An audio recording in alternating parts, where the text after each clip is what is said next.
Hola, ¿qué tal amigos de Feitka? Bienvenidos a este nuevo video. Hoy vamos a estar hablando de músculos de cuerpo inferior. Empecemos hablando del psoas mayor. Recordemos que digamos, se fusiona con el ilíaco y juntos conforman el psoas ilíaco, pero vamos a explicar cada uno por separado en esta ocasión en cuanto a lo que tiene que ver con origen e inserciones. El psoas mayor se origina en las superficies ventrales de las apófisis transversas de todas las vértebras lumbares y los discos intervertebrales y se inserta en el trocánter menor del fémur. Está inervado por el plexo lumbar. Por su parte, el ilíaco se origina 2/3 superiores de la fosa ilíaca, labio interno de la cresta ilíaca, sacro y ligamento iliolumbar y se inserta en el trocánter menor. Este está inervado por el nervio crural. Como tal, el psoas ilíaco, es decir, la fusión de estos dos en su accionar, flexionan la articulación de la cadera sobre el tronco y también puede intervenir en la flexión lateral del tronco hacia el mismo lado.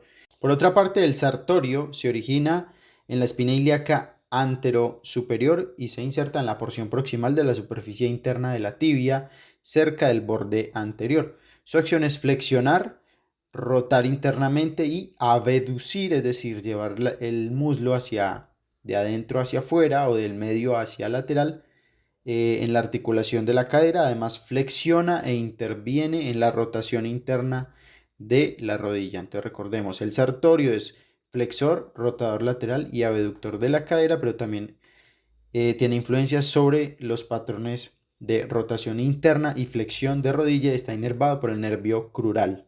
El tensor de la fascia lata se origina en la porción anterior del labio externo de la cresta ilíaca, la superficie externa de la espina ilíaca anterosuperior y la superficie profunda de la fascia lata. Este viene a insertarse en el tubérculo de la tibia por medio de la cintilla iliotibial. Está inervado por el nervio glúteo superior y en su accionar produce flexión, rotación interna y abducción de la articulación de la cadera. Ahora vamos a hablar del grupo aductor. Empecemos por el pectíneo. Este se origina en la superficie de la rama superior del pubis, se inserta en la línea pectínea del fémur y está inervado por el nervio crural. El aductor mayor tiene origen en la rama pubiana inferior, rama del isquión, las fibras anteriores y tuberosidad isquiática, fibras posteriores. Se inserta en el tubérculo aductor del cóndilo interno del fémur y está inervado por el nervio obturador y el nervio ciático. El recto interno, también denominado en algunos libros como gracil, se origina en la mitad inferior de la sínfisis púbica y en el reborde interno de la rama inferior del pubis. Casi todos los aductores van del pubis al fémur en diferentes puntos de estas piezas óseas. Se inserta en la superficie interna de la diáfisis de la tibia, distal a la meseta y proximal a la inserción del semitendinoso. Este está inervado por el nervio obturador. El aductor menor tiene origen en la superficie externa de la rama inferior del pubis, se inserta en la línea pectínea y línea áspera del fémur y está inervado por el nervio obturador. El aductor mediano se origina en la superficie anterior del pubis, en la unión de la cresta con la sínfisis pubiana. Este viene a insertarse en el labio interno de la línea áspera del fémur y está inervado por el nervio obturador. El grupo aductor se encarga de aproximar el miembro inferior hacia la línea media. Hay que tener algo en cuenta, el aductor mayor es además extensor de cadera por la inserción de las fibras posteriores que vienen a plegarse en la tuberosidad isquiática. Entonces, el aductor mayor, aparte de ser un gran aductor, también es extensor de la articulación de la cadera. Pasemos ahora a hablar del grupo glúteo. Tenemos el glúteo menor, que es el que subyace al glúteo medio y a su vez en parte el glúteo medio subyace al glúteo mayor. Quiere decir que están por debajo. El origen del glúteo menor es en la superficie externa del ilion y la inserción en el borde anterior del trocánter mayor y la cápsula de la articulación de la cadera. Como acción produce abducción y rotación interna y puede ayudar en la flexión de la articulación de la cadera. Este está inervado por el nervio glúteo superior. Por su parte, el glúteo medio se origina en la superficie externa del ilion entre la cresta ilíaca y la línea glútea posterior y la línea glútea anterior. Este se inserta en el trocánter mayor y como acción abduce la cadera. Las fibras anteriores tienen unas fibras que están más hacia la parte anterior del cuerpo, producen rotación interna y puede intervenir también en la flexión de la articulación de la cadera. Las fibras posteriores pueden producir rotación externa y ayudar a la extensión de la misma articulación. Este también está inervado por el nervio glúteo superior. Además tenemos el glúteo mayor, que es uno de los músculos más grandes y potentes del cuerpo. Este tiene varios puntos de origen. Se origina en la línea glútea posterior del ilion, la superficie posterior de la parte inferior del sacro, la cara lateral del coxis, la aponeurosis de los erectores espinales, el ligamento sacrotuberoso también y aponeurosis glútea. Es decir, que aparte de tener puntos de origen en piezas óseas como el ilion, el coxis y el sacro, también tiene puntos de origen en tejidos blandos como el ligamento sacrotuberoso. Algunas de sus fibras se insertan en la cintilla iliotibial de la fascia lata, otras en la tuberosidad glútea del fémur. En su accionar produce extensión y rotación externa de cadera. Las fibras inferiores pueden producir aducción de dicha articulación y las fibras superiores abducción de cadera. Por medio de su inserción en la cintilla iliotibial ayuda a estabilizar la rodilla cuando ésta está extendida. El glúteo mayor, a diferencia de los otros dos glúteos, está inervado por el nervio glúteo inferior. Pasemos ahora al grupo femoral, a los músculos que tienen acción y que se posicionan en la parte posterior del muslo. Empecemos hablando del semitendinoso. Este se origina en la tuberosidad del isquion por medio de un tendón común con la porción larga del bíceps femoral. Se inserta en la porción proximal de la superficie interna de la tibia. Como acción tenemos que flexiona y rota internamente la articulación de la rodilla, además que es extensor de cadera y participa en la rotación interna también de la cadera. Este está inervado por el nervio ciático rama tibial. Luego tenemos el semimembranoso, que se origina en la tuberosidad del isquion en la porción externa con respecto al bíceps femoral y al semitendinoso. Se inserta en la meseta interna de la tibia y como acción flexiona y rota internamente la rodilla, además ayuda en la extensión de cadera. Este está inervado por el nervio ciático rama tibial.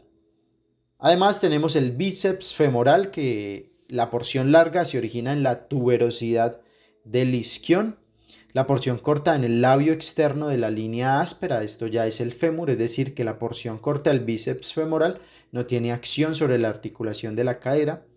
Se inserta en la cara lateral de la cabeza del peroné y en la meseta externa de la tibia. Como acción, las dos porciones del bíceps femoral participan en la flexión de la rodilla. La porción larga participa en la extensión de la cadera por medio de su inserción proximal. Este músculo está inervado por la rama tibial del nervio ciático, la porción larga, y la rama peronea del nervio ciático, la porción corta. Hablemos ahora del cuádriceps, que es el grupo muscular de la porción anterior del muslo. El recto anterior, que es el único vientre muscular de este grupo de músculos que tiene acción sobre la cadera, se origina en la espina ilíaca anteroinferior. Es el único que atraviesa dicha articulación, por lo tanto el único que tiene acción sobre la misma.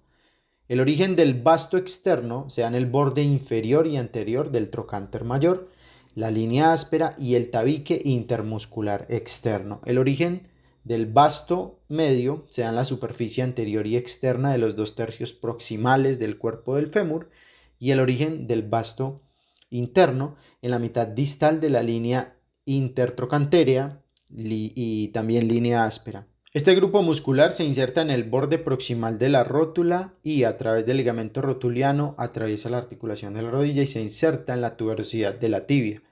Su acción principal es extender la rodilla, y el recto anterior, que atraviesa, es el único que atraviesa la articulación de la cadera, puede participar en la flexión de la misma. Están inervados por el nervio crural. Continuemos ahora hablando de algunos músculos que se sitúan en la pierna como tal, es decir, en el segmento que va entre la rodilla y el tobillo. El tibial anterior es un músculo de la parte, como bien su nombre lo indica, anterior de la pierna. Se origina en la meseta externa y en la mitad proximal de la superficie externa de la tibia y se inserta en la superficie interna y plantar de la cuña interna y la base del primer metatarsiano. Esto nos habla de que este músculo en su accionar es un importante flexor dorsal de la articulación del tobillo y también participa en la inversión del pie. Está inervado por el nervio peroneo profundo. En la parte posterior de la pierna tenemos el tríceps sural. Hablemos primero del sóleo que subyace como tal a los gemelos. Este se origina en las superficies posteriores de la cabeza del peroné y el tercio proximal de este mismo hueso. Se inserta junto con el tendón del gastrocnemio en la superficie posterior del calcáneo. Su acción principal es la flexión plantar de la articulación del tobillo. Este está inervado por el nervio tibial. Luego tenemos los gemelos, que otros los denominan técnicamente como gastrocnemios, músculos gastrocnemios. Tiene dos porciones. El origen de la porción interna se da a nivel proximal y posterior del cóndilo interno del fémur, es decir, que atraviesa la articulación de la rodilla. El origen de la porción externa se da en el cóndilo externo y superficie posterior del fémur y de la cápsula de la articulación de la rodilla. Se inserta en la parte media de la superficie posterior del calcáneo y está inervado por el nervio tibial. Este es un importante y potente flexor plantar. Además, por el hecho de atravesar la articulación de la rodilla, también puede asistir en la flexión de esa misma articulación. Y bien, hasta aquí hemos llegado con el video del día de hoy. En este quisimos resumir los músculos que tienen mayor participación en los patrones de movimiento que involucran el cuerpo inferior, los miembros inferiores. La idea con este material es que ustedes puedan tener más conciencia de cuáles son los músculos que participan en los distintos patrones de movimiento. Ya quedamos atentos para las siguientes entregas. Muchas gracias por llegar hasta el final de este video.